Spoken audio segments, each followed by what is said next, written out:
Hi, welcome to another episode of Webcam Sessions. This week we're going to be building on what we talked about last week, which is some elements of a 12-bar blues in the key of A and how to do some cool stuff with the ukulele. Last week we talked about the form as well as my favorite little lick to do over the A7 chord, and this week we'll be fleshing out further, doing a cool little lick on the D7 chord and a fun little thing for the turnaround. And so if you haven't seen that first episode already, please check it out. It's in the description below. But otherwise, we're just going to jump right in and we're going to talk a little bit more about that D7 chord. So if you remember last week, we were working with our A7 chord, D7 chord, E7 chord, right? Well, we talked last week about playing the D7 with our middle and our ring fingers, middle finger on 2 of the G and ring on 2 of the E. And I still think that this is the most efficient way when we're just playing this chord on its own. But today we're going to add a little bit of a lick to it. So I'm going to teach you another way to play it, which is one that you probably have played before. Index finger and middle finger. Index on the G, middle on the E, both on the 2nd fret. And it's good to be able to play chords like this multiple ways, which is why I taught it this way, so that you can get comfortable in case that was new. But now we're going back to this sort of method. And what we're going to do is we're going to do a down strum on this, and then an up.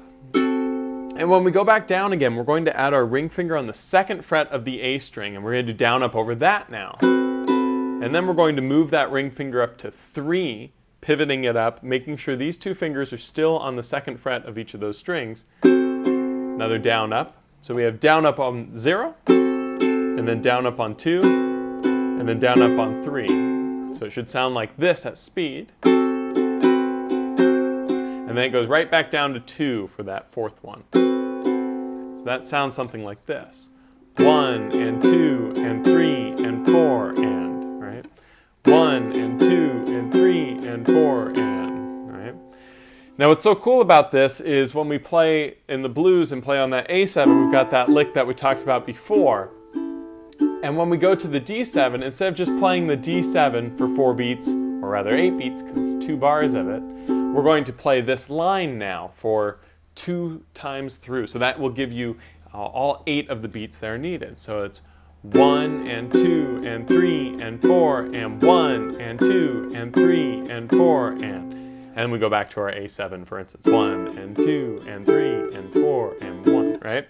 So this can mix up the sound on that D7 quite a bit. And if we just look at the first 8 bars of the blues, you'll notice it's the 4 bars of the A7, 2 bars of the D7, and then another 2 bars of the A7. And if I use this lick now over those 2 bars of the D7, it creates a really cool blues sound over all of these chords. And it should sound something like this when you put it together.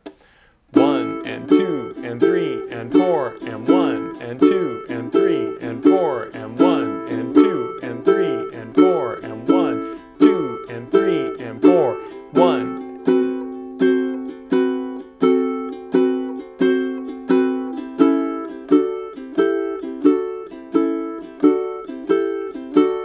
Pretty cool, right? Stop counting in the middle there so that you can actually hear that D7 chord, but it works out really nicely to create another cool sound, right? So if we look at the last 4 chords of the blues, you'll notice it does the D7 and then right after or right before it is the E7. So we got E7 going into a D7 chord. And what we're going to do over these 2 is we're going to do this little, it's almost like a solo lick that's happening while we're strumming. That's a repeated phrase over both the E as well as the D7 chords. And so when we play the E7, which we normally play as 1, 2, 0, 2, just like this, we're going to instead play 1, 2, 0, 3, kicking our ring finger up to the 3rd fret on the A string. And we're going to do our first down up over that. And then we're going to move it down to 2. And then we're going to go open. And then we're going to go on 2 again. So it's 1 and 2 and 3 and 4. Again, 1 and 2 and 3 and 4. So 3, 2, 0, 2, all with the ring finger. And that's going to just take up that 1 bar of the E7. So instead of just 4 beats of strumming the E7, we're going to go 1, 2, 3, 4. 1 and 2 and 3 and 4. And then we're going to go to the D7, But instead of playing the D7 or the new lick that we just learned for the D7, we're going to learn one that specifically works when you have the E7 come before it. You're going to play your D7 with your index and middle fingers just like we were doing with the lick earlier. And then you're going to add the ring finger onto the 3rd fret of the A string. You're going to play the same lick on the A string that you just did with the E. So what that is now we're going from 3 down to 2, down to 0, back to 2. And that can be a little bit of a tight fit with those fingers, so some practice will help. But that sounds something like this, where we go 1 and 2 and 3 and 4. And again, 3, 2, 0, 2. Right? Making sure that we're just playing that as the change with the D7 going with it. So if we put the E7 and D7 together, they should sound something like this. 1 and 2 and 3 and 4. 1 and 2 and 3 and 4. Right? Without me talking.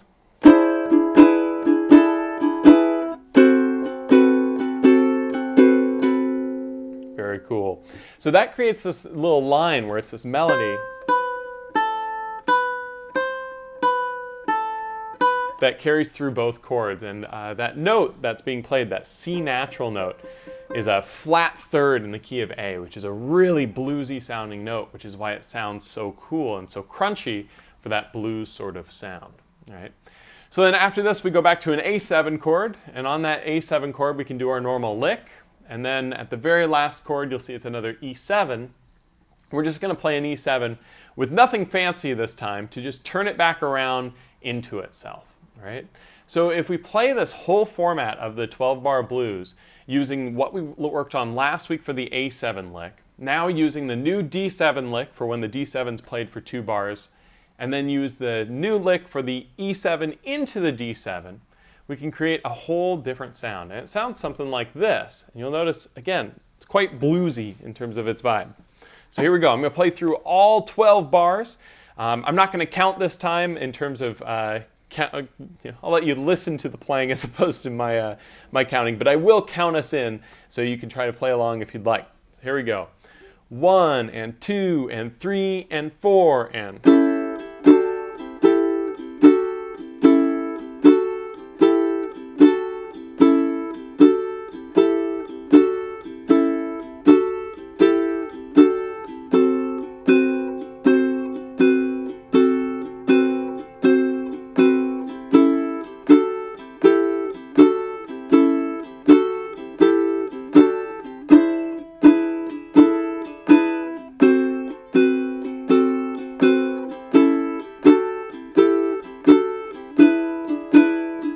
then it would restart. And what's cool about the blues is you can just keep doing this over and over and over and over again.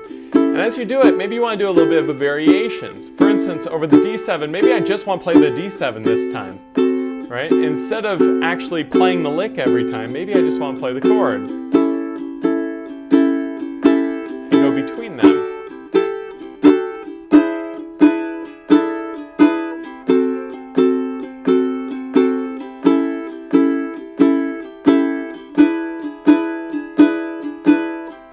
So you notice sometimes I just played the chord instead of the lick, and it still sounds great. And by mixing it up a little bit, you can create some different sounds to create, your own kind of personalized blues with these different opportunities, right? So now, with all of this, it's great and all, but we have to have the ultimate kind of cheesy blues ending. So what we need to learn is, as soon as we're done playing it, to end the blues, we're going to learn how to go.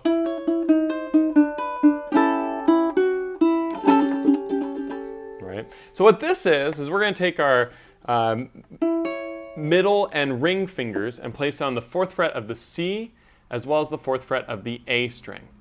And what you're going to do is play the C string, and we're going to use our thumb to play that C string. Then we're going to play the A string. I like to use my middle finger here, and the reason is because it allows me to kind of assign one finger per string, starting with the C string with the thumb here. But you can use the index as well, or even the thumb if you'd like, but I prefer the middle. And we're going to have the 4th fret on the A string played after the 4th fret on the C. So 4 on C, 4 on A, and then 4 on C again. So it's C, A, C. And then we're just going to slide these fingers down 1 fret to fret 3, both of them, on the C and the A string. We're going to do the same thing. We're going to go C, A, C. So it's C, A, C, C, A, C. Then we're going to go down to 2, same deal, C, A, C. So C, A, C, C, A, C, C, A, C. And then we're going to play an A7 chord, just our index finger here on the first fret of the C string, strum through that. So we have,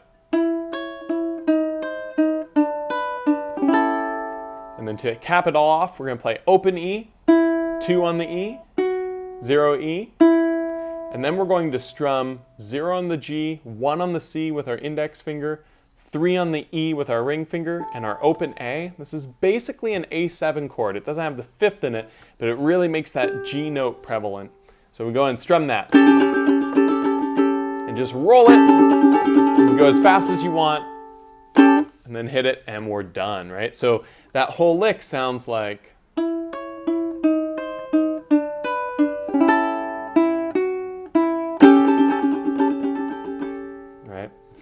so pretty cool sound, and using these different concepts we can be able to jam in the blues. And what's really great is the blues is cross-compatible all over the place. So if you're jamming with the guitarist and you're like, hey, you want to jam blues in A?